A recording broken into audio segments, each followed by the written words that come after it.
आइए बच्चों, कक्षा 12 सामान्य हिंदी का बोर्ड पेपर, हिंदी का पेपर आप लोग हल कर लीजिए और देखिए कि आपका कितना सही है और कितना गलत है। अब आ जाइए, सबसे पहले खंड नंबर का में बहुविकल्पीय प्रश्न है। आचार्य हजारी प्रसाद द्विवेदी की रचना है।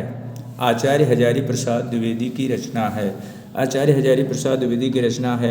इसमें 4 विकल्प दिए गए हैं: चिंतामणि, पंच परमेश्वर, यामा, चार चंद्रलेख। तो इन चारों में से एक विकल्प आपका सही है, तो वो विकल्प आपका है ये चार चंद्रलेख। चार चंद्रलेख ये आपका सही है। अगला प्रश्न है ख नंबर, क्या भूलूं क्या याद करूं। क्या भूलूं क्या याद करूं, यह आत्मकथा विधा है। आत्मकथा विधा, इसमें 4 विकल्प सुमित्रानंदन पंत, डॉक्टर राजेंद्र प्रसाद, हरिवंश राय बच्चन की, अज्ञेय की। अब इन चारों में से हमें क्या छांटना है जो सही, क्या भूलूं क्या याद करूं, ये आत्मकथा विधा है। ये किसका है? ये हरिवंश राय बच्चन का है। हरिवंश राय बच्चन, ये बच्चों आप गोल कर दीजिए, हरिवंश राय बच्चन। कवि वचन सुधा के संपादक थे। कवि वचन सुधा के संपादक थे बाल कृष्ण भट्ट, भारतेंदु हरिश्चंद्र, प्रताप नारायण मिश्र, बाल मुकुंद गुप्त। अब इन चारों ऑप्शनों में से आपने पढ़ा होगा कवि वचन सुधा के संपादक थे भारतेंदु हरिश्चंद्र, भारतेंदु हरिश्चंद्र जी। अगला प्रश्न घ नंबर है, पर्दा कहानी के लेखक हैं। पर्दा कहानी के लेखक ये आपका प्रेमचंद, जयशंकर प्रसाद, अमरकांत, यशपाल। इन चारों में से आपको ये करना है कि कौन सही है, तो यशपाल है सही। यशपाल पर लगा दीजिए टिक। अब अगला देखिए, अजात शत्रु रचना की विधा है। अजात शत्रु रचना की विधा है उपन्यास, कहानी, नाटक, आत्मकथा। तो इन चारों में से आपका नाटक सही, नाटक को लगा दीजिए। फिर अगला प्रश्न नंबर 2 आ गया, 2 का अज्ञेय की रचना है। अज्ञेय की रचना है कुरुक्षेत्र, रश्मिरथी, हरिघास पर क्षण भर, उर्वशी। तो इन चारों में से आपका सही है हरिघास पर क्षण भर। ये बच्चों फिर देखिए ख नंबर दूसरे का, कामायनी में सर्गों की संख्या है। तो ऑप्शन आपके हैं 12, 14, 15, 17। ये आपका 15 सही है, सही विकल्प 15 है।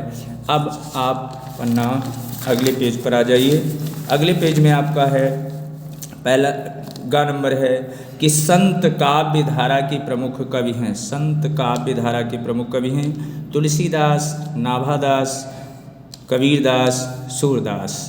तो इन चारों ऑप्शनों में से आपको छांट कर लिखना है, सही है आपका कबीरदास, कबीरदास जी। इस बच्चे ने बिल्कुल करेक्ट लगाया है, बिल्कुल सही है। सुमित्रानंदन पंत, अगला प्रश्न है, सुमित्रानंदन पंत सुकुमार कवि हैं। सुकुमार कवि हैं प्रकृति के, श्रृंगार के, ज्ञान के, भक्ति के। इस बच्चे ने भी सही लगाया है, प्रकृति के सुकुमार कवि हैं। और अगला प्रश्न है कि राम की शक्ति पूजा की रचयिता हैं। विकल्प में से छांटिए, सुमित्रानंदन पंत, महादेवी वर्मा, सूर्यकांत त्रिपाठी निराला और गिरिजा कुमार माथुर। इन चारों में से आपको छांटना है, ये निराला जी हैं, सूर्यकांत त्रिपाठी निराला, ये आपका सही है। अब इसके बाद में अगला प्रश्न आपका आता है, यानी जो गद्यांश आपको बताया था कि नीचे जो है गद्यांश दिया जाएगा, 2 गद्यांश दिए जाएंगे जिसमें अथवा करके एक आपको हल करना है और एक छोड़ देना है। तो सबसे पहला बच्चों आया है राष्ट्र का स्वरूप। पहला पाठ से ही आ गया कि राष्ट्र का तीसरा अंग जन की संस्कृति है। जैसा कि आपको अगले वीडियो में बताया था कि राष्ट्र का तीसरा अंग जन की संस्कृति है। मनुष्यों ने युग युगों में जिस सभ्यता का निर्माण किया है वही उसके जीवन की श्वास प्रश्वास है। फिर यहाँ से रेखांकित शुरू होता है, बिना संस्कृत के जन की कल्पना कबंध मात्र है। संस्कृत ही जन का मस्तिष्क है। संस्कृत के विकास और अभ्युदय के द्वारा ही राष्ट्र की वृद्धि संभव है। अब रेखांकित आपका इतना ही है, 2 ही लाइन। राष्ट्र के समग्र रूप में, फिर भी पूरा पढ़ लेते हैं गद्यांश, रूप में भूमि और जन के साथ साथ जन की संस्कृति का महत्वपूर्ण स्थान है। यदि भूमि और जन अपनी संस्कृति से विरहित कर दिए जाएं तो राष्ट्र का लोप समझना चाहिए।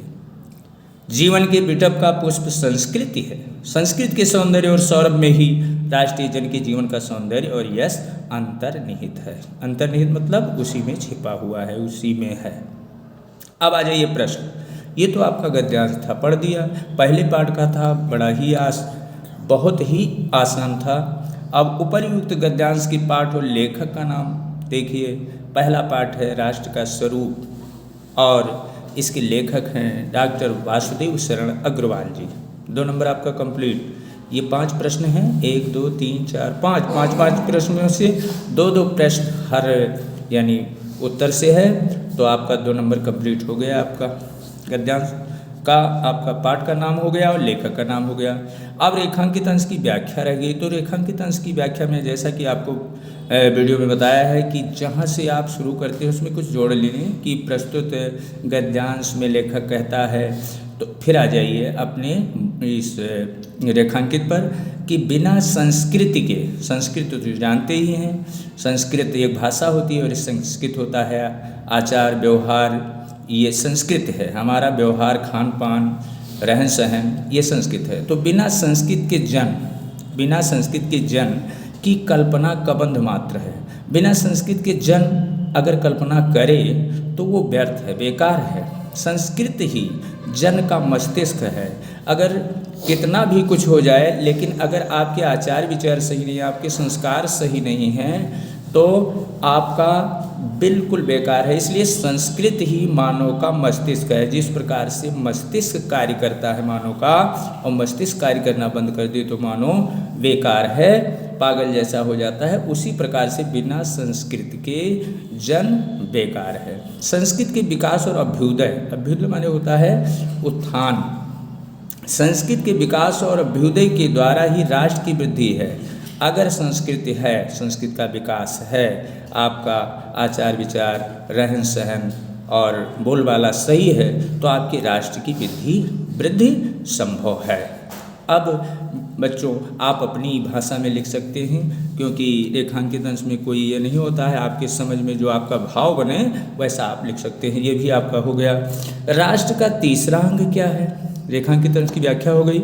अब राष्ट्र का तीसरा अंग क्या है? तो आप लोगों को बताया गया है। पहला भूमि, जन और संस्कृत। भूमि, जन और संस्कृत 3 से बना है आपका ये राष्ट्र का स्वरूप। तो राष्ट्र का तीसरा अंग आपका संस्कृत होगा बच्चों। क्या होगा? संस्कृत होगा। राष्ट्र का तीसरा अंग क्या होगा? संस्कृत हो गया। अब मनुष्य के जीवन की श्वास प्रश्वास क्या है? श्वास प्रश्वास इसमें ढूंढ लीजिए कि ये वही उसके, यानी मनुष्यों ने युग युगों में जिस सभ्यता का निर्माण किया है वही उसके जीवन की श्वास प्रश्वास है। यानी सभ्यता, आचार विचार जो कि बताया, यानी संस्कृति मनुष्य के जीवन की श्वास प्रश्वास है। अब विरहित और अंतर्निहित शब्दों के अर्थ लिखना है। ये भी 2 नंबर का आपका है। विरहित, जो विरहित शब्द है यानी बिना हित के, और अंतर्निहित, अंतर्निहित मतलब उसकी आत्मा में निहित हो। इन शब्दों के अर्थ आपको लिख देना है, और सब आसान था, बता दिया था, आप लिख लिए होंगे। अब अथवा करके है तो अथवा दूसरा छोड़ दीजिए। और ये भी बहुत ही आसान था, अशोक के फूल से लिया गया था, और ये डॉक्टर हजारी प्रसाद द्विवेदी जी द्वारा लिखा गया है। पुष्पित अशोक को देखकर, अशोक यहीं आपको मिल गया, और यहीं से आपको पता हो गया कि किस पाठ से लिया गया है और इसके लेखक कौन हैं। तो ये भी आसान हो गया कि पुष्पित अशोक को देखकर मेरा मन उदास हो जाता है, इसलिए नहीं कि सुंदर वस्तुओं को हदभाग समझने में मुझे कोई विशेष रस मिलता है। कुछ लोगों को मिलता है, वह बहुत दूरदर्शी होते हैं, जो भी सामने पड़ गया उसके जीवन में अंतिम मुहूर्त तक का हिसाब लगा लेते हैं। मेरी दृष्टि इतनी दूर तक नहीं जाती, फिर भी मेरा मन इस फूल को देखकर उदास हो जाता है। असली कारण तो मेरे अंतर्यामी ही जानते होंगे, कुछ थोड़ा सा मैं भी अनुमान कर सकता हूँ। इस प्रकार से आपका गद्यांश था। अब आ जाइए उपयुक्त गद्यांश का संदर्भ लिखिए। संदर्भ तो आप जान ही गए होंगे किस पाठ से लिया गया है। किस पाठ से लिया गया है? अशोक के फूल से। और इसके लेखक कौन हैं? डॉक्टर हजारी प्रसाद द्विवेदी। और रेखांकित अंश की व्याख्या जैसा कि ऊपर वाले में बताया है, वैसे ही आप थोड़ा भी मिला करके, और इन शब्दों के जो कठिन शब्द मिल रहे हैं उनको दूरदर्शी, जैसे दूर से दिखाई पड़ने वाले दूरदर्शी होते हैं, या मुहूर्त होता है, मुहूर्त माने लगन होती है, इस प्रकार से दृष्टि माने होता है दिखाई देना, और इसी प्रकार से कठिन शब्दों के जो है अर्थ बना करके और व्याख्या कर देंगे। और फिर अब अगला देखिए, इस गद्यांश के लेखक ने स्वयं के विषय में क्या कहा है, अपने विषय में क्या कहा है कि मन इस फूल को देखकर उदास हो जाता है, असली कारण तो मेरे अंतर्यामी ही जानते होंगे, कुछ थोड़ा सा भी मैं अनुमान कर सकता हूँ। इस प्रकार से यहाँ से उत्तर निकाल लेंगे। फिर है, लेखक ने किस प्रकार गद्यांश के उद्देश्य को स्पष्ट करने की बात कही है, किस प्रकार के, यानी अशोक के फूल से यह स्पष्ट होता है कि जो पुरानी परंपराएं थीं, जो पुराने रीति रिवाज थे, उनको हम छोड़ करके नए रीति रिवाजों में चलने लगे हैं, उनका हम आदर सम्मान छोड़ दिए हैं। तो कवि कहना चाहता है कि हम अपनी पुरानी परंपराओं को भी याद रखें, क्योंकि पुरानी परंपराएं हमारे लिए बहुत ही आवश्यक हैं। और अंतर्यामी और दूरदर्शी शब्दों के अर्थ स्पष्ट कीजिए। अंतर्यामी मतलब आत्मा में निवास करने वाले, और दूरदर्शी माने दूर से दिखाई देने वाले। इसका अर्थ स्पष्ट हो गया। अब बच्चों आइए अगला, दिए गए पद्यांश पर आधारित निम्नलिखित प्रश्नों के उत्तर दीजिए। यह आपको पद्यांश में आ गया पद्य। अब पद्य खंड में आ जाइए, अभी तक तो गद्य चल रहा था, पद्य खंड में आ जाइए। तो ये आपका लिया गया है बेटा गीत से, गीत से यानी मैथिली शरण गुप्त ने जो लिखा है कैकेयी अनुताप, कैकेयी अनुताप के बाद में ये आपका आया गीत से। जब यानी राम को वनवास हुआ और राम सीता लक्ष्मण वन को चले गए, तो उर्मिला यहाँ पर जो है नहीं जाती है, उर्मिला अपने पति के साथ नहीं जाती है। तो उसी के यानी गीत के नीचे वाला ये आपका खंड है कि मुझे फूल मत मारो, मुझे फूल मत मारो। फूल यानी कामदेव, यानी उर्मिला कहती है कि मुझे फूल मत मारो, मैं अबला बाला वियोगिनी, कुछ तो दया विचारो, होकर मधु के मीत मदन पट, तुम कटु करल नगारो।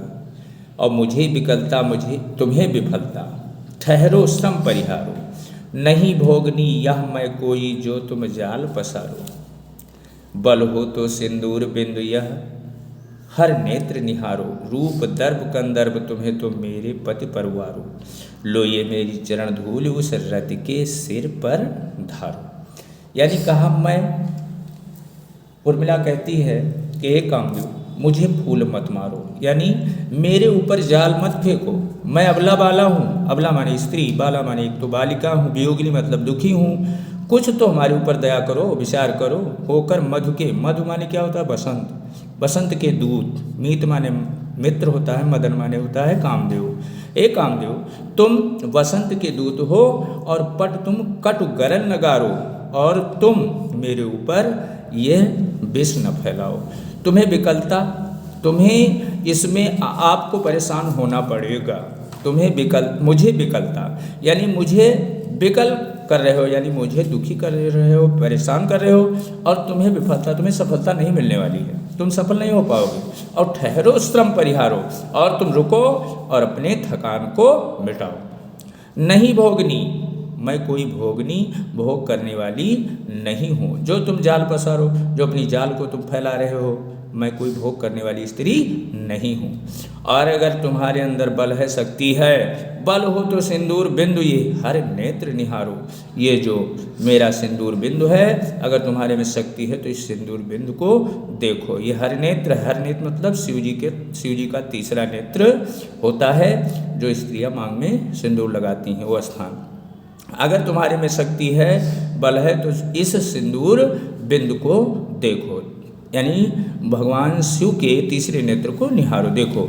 और रूप दर्प कंदर्प तुम्हें, अगर तुम्हें अपने रूप पर दर्प माने घमंड होता है, अकड़, तुम ये समझते हो कि मैं बहुत सुंदर हूँ, तो तुम मेरे पति परवारो, यानी मेरे पति, यानी यहाँ पर दिया गया है उर्मिला अपने पति को कहती है, यानी लक्ष्मण जी, श्री लक्ष्मण जी के, यानी कहती है कि मेरे पति परवारो, वो सारी सुंदरता मेरे पति के ऊपर न्यौछावर कर दो, यानी मेरे पति जितना सुंदर हैं वो कहीं आप बहुत ही कम हैं, उनसे बहुत ही कम हैं, यानी तुम जितने सुंदर हो उससे कहीं बहुत ज़्यादा मेरे स्वामी यानी सुंदर हैं।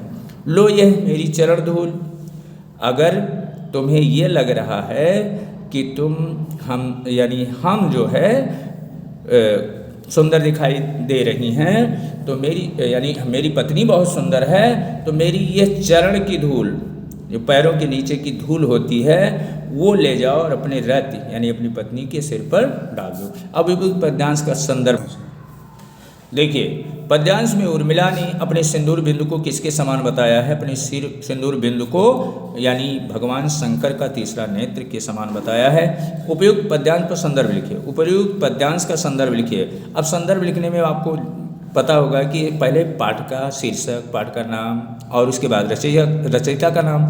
तो यहाँ पर उपर्युक्त पद्यांश का संदर्भ होगा पाठ का नाम, अब शीर्षक का नाम गीत लिख दीजिए और गीत के बाद में जो रचयिता हैं मैथिली शरण गुप्त जी हैं।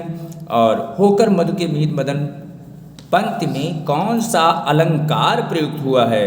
अब यहाँ बच्चों ध्यान देना है। अलंकार मीत मदन मधु मा ये अनुप्रास अलंकार है।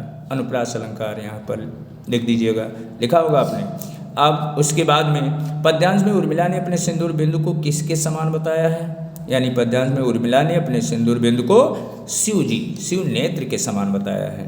फिर मैं अबला बाला वियोगिनी कुछ तो दया विचारो पंक्ति में कौन सा रस है? ये भी 2 नंबर का आपका है। कुल मिलाकर 5 प्रश्न है, यानी 5 दूनी 10। मैं अबला बाला वियोगिनी कुछ तो दया विचारो। वैसे ही आपको पता होगा कि इसमें वियोग श्रृंगार है। इसमें कौन सा श्रृंगार है? लेकिन वियोग श्रृंगार है, वियोग श्रृंगार है। वियोगिनी कुछ तो दया विचारो। फिर देखिए रेखांकित अंश की व्याख्या। रेखांकित अंश की व्याख्या जो कि मैं व्याख्या बता चुका हूँ, इसी प्रकार से आप लोग लिख लिए होंगे। फिर रेखांकित अंश की व्याख्या कीजिए दूसरा खंड, यानी यह हो गया आपका। अब अगला आइए अथवा करके दुख की पिछली रजनी बीज विकसता सुख का नवल प्रभात एक पर्दा यह झीना नील छिपाए है जिसमें सुखगात। ये बेटा किस पाठ से लिया गया है आप लोग जान लीजिए। यह है श्रद्धा और मन। श्रद्धा और मन नामक पाठ से लिया गया है और इसके रचयिता हैं जयशंकर प्रसाद जी। जयशंकर प्रसाद जी ने लिखा है, यानी मनु और श्रद्धा की कहानी है इसमें। दुख की पिछली रजनी, रजनी मानी होता है रात, यानी दुख की। श्रद्धा हताश मन को समझाती है कि मनु तुम दुख की पिछली रजनी यानी रात, जो दुख रूपी रात्रि है, वो बीत जाने के बाद सुंदर सुख रूपी नया प्रभात उदय होता है। अपने मन में ये रख लो कि दुख की रातें बीत करके नया सुख का प्रभात अवश्य आता है। और एक पर्दा यह जीना, बस इतने का आपको लिखना था। ये हो गया आपका उपर्युक्त पद्यांश के कवि कविता का नाम, कवि का नाम यानी जयशंकर प्रसाद और कविता का नाम श्रद्धामन। उपयुक्त पद्यांश का प्रसंग लिखिए। प्रसंग यही है कि श्रद्धा अपने निराश मन को यानी उसके अंदर उत्साह भर रही है, उसको समझा रही है। रेखांकित अंश की व्याख्या बता चुके। फिर श्रद्धा किसके हताश मन को प्रेरणा दे रही है? यहाँ पर किसके की जगह पर मनु लिख देंगे। श्रद्धा मनु के हताश मन को प्रेरणा दे रही है। किसके हताश मन को प्रेरणा दे रही है? मन।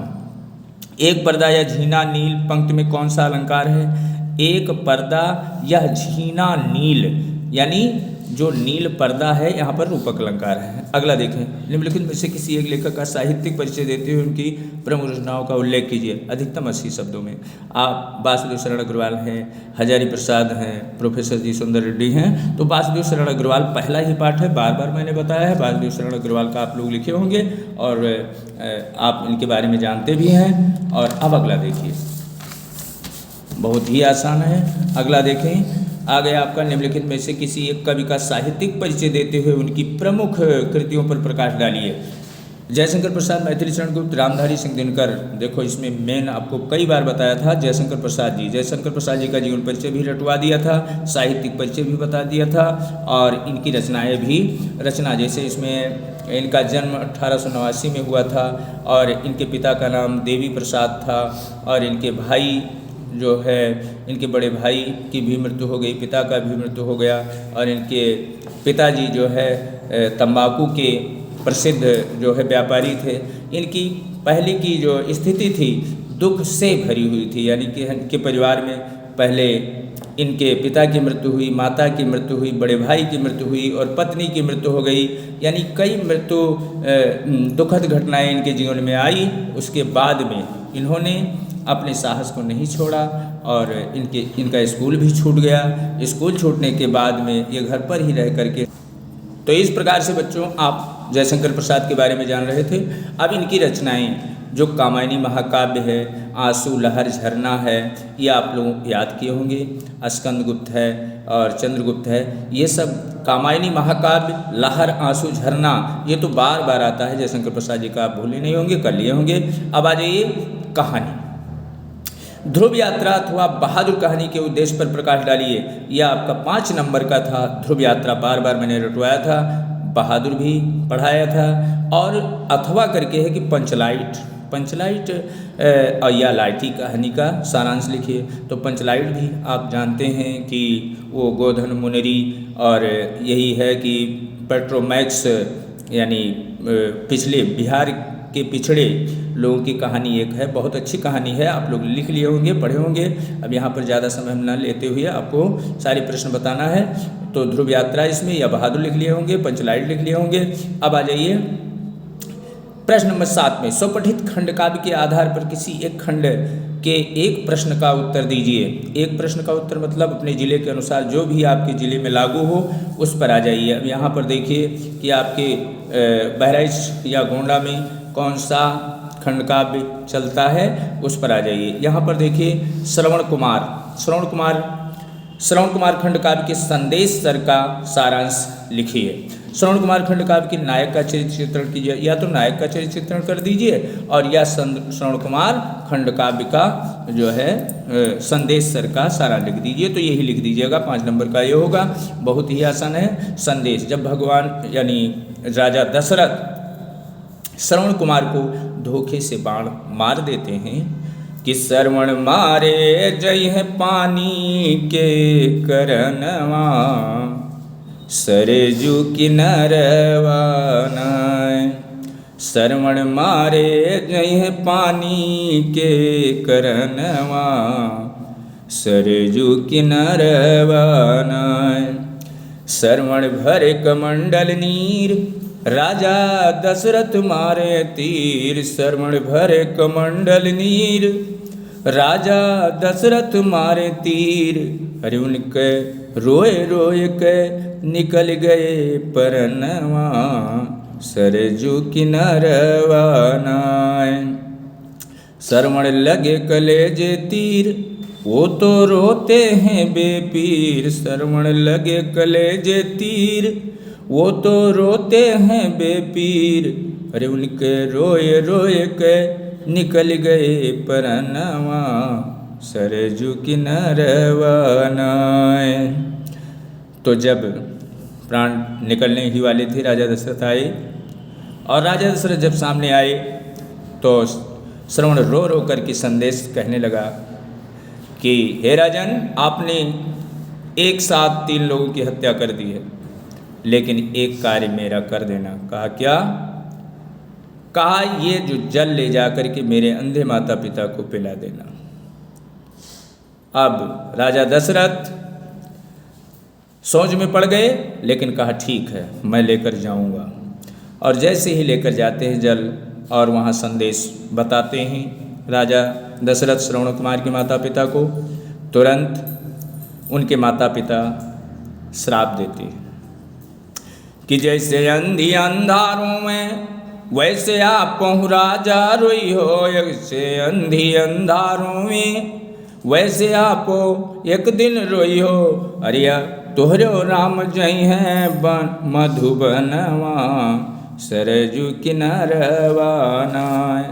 श्रवण मारे जई हैं पानी के करनवा, सरजू किनारवा नाय। तो इस प्रकार से मैंने यानी गा दिया है, कोई अच्छी रहन नहीं बनी है, स्वर अच्छा नहीं है, फिर भी मैं बोल दिए हैं। अब इसके बाद में आइए खंड खा प्रश्न नंबर 8 पर। ये संस्कृत से आया है। दिए गए संस्कृत गद्यांशों में से देखिए, दिए गए संस्कृत गद्यांशों में से किसी एक का संदर्भ सहित हिंदी में अनुवाद कीजिए। ये संस्कृत भाषा महत्वम पाठ से लिया गया है, आप लोग कर लिए होंगे और बहुत ही आसान आया था। अथवा करके ये भी है कि मदन मोहन मालवीय पाठ से लिया गया है कि जयंती महाभागा जनसेवा परायणा जरा मृत्यु भयम नास्ति येषां कृति तनो क्वचित। अब दिए गए श्लोकों में से किसी एक का संदर्भ हिंदी में अनुवाद कीजिए। बहुत ही सरल आ गया है। सुखार्थिनी कुतो विद्या कुतो विद्यार्थिना सुखम, और सुखार्थी व त्यजेत विद्याम विद्यार्थी व त्यजेत सुखम। सुख चाहने वाले को विद्या कहाँ, विद्या चाहने वाले को सुख कहाँ। सुख चाहने वालों को विद्या त्याग देनी चाहिए और विद्या चाहने वालों को सुख त्याग देना चाहिए। निंदन्तु नीति निपुणाय द्वास्तुवन्तु लक्ष्मी समाविशद गच्छतु वा यथेष्टम अद्यैव वा मरणमस्त्रीकान्तरे वा न्यायात् पथा प्रचलन्ति पदम न धीरा। नीति में निपुण पुरुष, यानी हिंदी अनुवाद है इसका, नीति में निपुण पुरुष। सुभाष यानी आप सुभाष रत्नानी से लिया गया है। सुभाष रत्नान निंदन्तु नीति निपुणाय द्वास्तुवन्तु, नीति में निपुण पुरुष चाहे प्रशंसा करें या बुराई करें, लक्ष्मी स्वयं आए या पूरी तरह से आए या पूरी तरह से चली जाएं। अद्यैव वा मरणमस्तु, अद्यैव आज ही मृत्यु हो जाए या युगों के बाद हो। न्याय के पद से जो नीति निपुण पुरुष होते हैं, न्याय के पद से एक पग भी विचलित नहीं होते हैं, धैर्य नहीं खोते हैं। अब आ जाइए निम्नलिखित मुहावरों का लोकोक्तियों में किसी एक का अर्थ लिख करके वाक्य में प्रयोग कीजिए। कलाई खोलना मतलब भेद खोलना, आप लोग लिख लिए होंगे। पानी पानी होना, लज्जित होना, मक्खन लगाना और उल्टी गंगा बहाना। इस प्रकार से दोनों, यानी एक ही लिखना था, दो बता चुके। निम्नलिखित मुहावरों का लोकोक्तियों में अर्थ लिखकर एक का अर्थ लिखकर वाक्य में प्रयोग कर दीजिएगा, हो गया। आप पठित गद्यांश का आदरणीय निम्नलिखित प्रश्नों के उत्तर दीजिए। अब इसमें से इस गद्यांश को पढ़ने के बाद में इसका उत्तर आपको कर लेना है। भारतीय संस्कृति चेतना से कमजोर होने का प्रमुख कारण, बदलते समय के अनुसार परिवर्तन विकास होने का क्या कारण है, सांस्कृतिक चेतना क्या है। इसी में से इसका उत्तर आप लोग लिख लिए होंगे। अब अगला देखते हैं। अगला आ जाइए। अगला भी अपठित है। यह सब सही बात है, भूल। नारी श्रेष्ठ और जिम्मेदारी उसी पर है, श्रेष्ठ पुरुष और उसी पर गृहस्थी का सारा भार है। नारी में सेवा संयम और कर्तव्य पैदा करता है, उन्हीं में बातों का अभाव है तो नारी की भाव रहेगा। नारियों में आज विद्रोह और इसका कारण पुरुष इस गुणों को सुन कर जाना है। नारी के अंदर सेवा संयम और कर्तव्य का भाव कैसे उत्पन्न होता है, नारियों के अंदर आज विद्रोह की भावना क्यों उत्पन्न हो रही है, नारियों के प्रति पुरुष का कैसा भाव होना चाहिए। तो ये सब सारे प्रश्न इसी में आपको मिल जाएंगे। अब आ जाइए इन 11 नंबर पर निम्नलिखित शब्द युग्मों का सही अर्थ चयन करके लिखिए। शब्द का जो जोड़ा है इनमें अर्थ आपको सही करना है। जैसे सबसे पहले है अविलंब अवलंब। अविलंब अवलंब इन चारों विकल्पों में से आपका सही है शीघ्र और सहारा। और आ जाइए अभिराम अभिराम। अभिराम अभिराम अभिराम माने सुंदर और अभिराम मतलब लगातार, सुंदर और लगातार। इस पर टिक मार दीजिए, सही बच्चे ने मारा है। अगला देखिए निम्नलिखित शब्दों में से किसी एक शब्द के दो सही अर्थ लिखिए। अब दो सही अर्थ, यहाँ देखिए पद पहला शब्द है तो पद माने पैर भी होता है, पद माने पदवी भी होता है। और यहाँ अंश है, अंश माने भाग हिस्सा होता है। मधु माने शहद भी होता है और मधु माने शराब भी होता है। इस प्रकार से 3 का बता दिए हैं, 4 था। अब अगला देखिए, एक ही करना था 3 बता दिए। निम्नलिखित वाक्यांशों में एक सही शब्द का चयन कीजिए जिसका कभी अंत न हो। आप लोग जानते हैं प्रकट साक्षात विद्यमान अनंत, तो अनंत जिसका कभी अंत न हो, अनंत। अब आ जाइए जानने की इच्छा रखने वाला, ज्ञाता, कुशाग, जिज्ञास, विद्वान। जिज्ञासु आपका सही है, जिज्ञास जानने की इच्छा करने वाला। अब आ जाइए निम्नलिखित में से किन्हीं 2 वाक्यों को शुद्ध करके लिखिए। तो शुद्ध में देखो बच्चों बहुत ही आसान था, आराम से पढ़ना, आपको तुरंत आ जाएगा कि गुरु शिष्य के उज्जवल भविष्य की कामना करता है। तो यहाँ पर देखिए उज्जवल गलत लिखा है। उज्जवल में छोटा उ आधा जा और फिर आधा जा और होना चाहिए। आधा जा और अगर हो जाता तो ये सही हो जाता, आधा जा यहाँ भरना, बस सही हो जाएगा। वह कभी हानि लाभ की चिंता नहीं करता। तो हानि यानी हानि मतलब होता है यहाँ पर बड़ा मात्रा और ना पर छोटी मात्रा, यहाँ पर बड़ी मात्रा लिखा हुआ है, गलत है। फिर हम पहाड़ में सैर करने गए थे, तो में की जगह पर हो जाना चाहिए। क्या होना चाहिए आपका? पर। में की जगह पर होना चाहिए। तो ये हो गया। पक्षी पेड़ में है, तो इतना तो सरल आप जानते हैं कि पक्षी पेड़ पर है। अब आ जाइए वीर रस अथवा हास्य रस की परिभाषा उदाहरण सहित स्पष्ट कीजिए। आपको बार बार बता रहे थे कि वीर रस और अलंकार और प्रास अलंकार और सोरठा छंद, ये बार बार याद कर लीजिए, वही आ गया है आपका। वीर रस आप तो बहुत जानते होंगे, यानी खूब लड़ी मर्दानी वह तो झांसी वाली रानी थी, बुंदेले हर बोलो के मुँह हमने सुनी कहानी थी। तो आप वीर रस की परिभाषा और कर लिए होंगे। अब आ जाइए अनुप्रास अलंकार की परिभाषा भी आसान है कि जहाँ व्यंजनों की आवृत्ति होती है वहाँ पर अनुप्रास अलंकार होता है। सोरठा में दोहा का उल्टा होता है।